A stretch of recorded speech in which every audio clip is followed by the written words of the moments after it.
Hi, ഇന്നും ഒരു ഡൈനടെക്കായിട്ട് വന്നത്. ഈ ഡൈനടെക്കെ പവർ കംപ്ലൈൻ്റ് ആയിരുന്നു.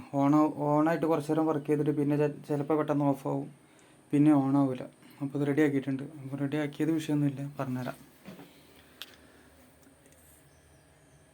ഇതിൻ്റെ സ്റ്റാർട്ടർ റിലേ കണ്ടോ അവിടെ?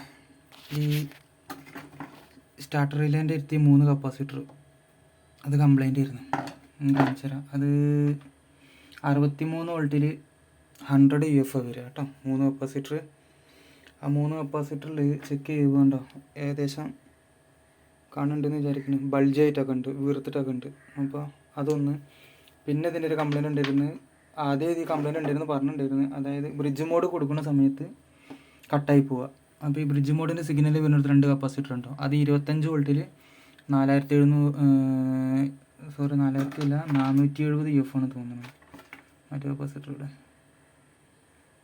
25 വോൾട്ടിൽ 470 UF. അപ്പോൾ ആ 2 കപ്പാസിറ്ററും മാറ്റി വിട്ടിട്ടുണ്ട്. അപ്പോൾ ഇതിന് പ്രശ്നം സോൾവ് ആയിട്ടുണ്ട്.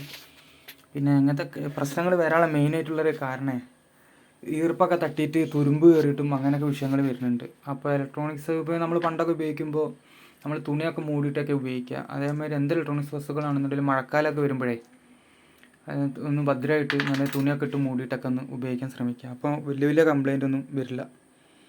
നമുക്ക് മനുഷ്യന്മാർക്കും അങ്ങനെ തന്നെ അല്ലേ? കാരണം പനി പിടിച്ചു കഴിഞ്ഞാൽ പുതച്ച് മൂടി നടക്കില്ല പനി മാറാൻ എന്ന് പറഞ്ഞ മാതിരി തന്നെ ഇതിനും തണുപ്പൊക്കെ കയറി കഴിഞ്ഞാൽ ഫംഗസും തുരുമ്പും കാര്യങ്ങളൊക്കെ വരും. ഇത് തുരുമ്പൊക്കെ ഉണ്ടായിരുന്നൊക്കെ ക്ലീൻ ചെയ്തിട്ടുണ്ട്. അപ്പോൾ ഓക്കെ, അടുത്ത വീഡിയോ ആയിട്ട് വരാം കേട്ടോ.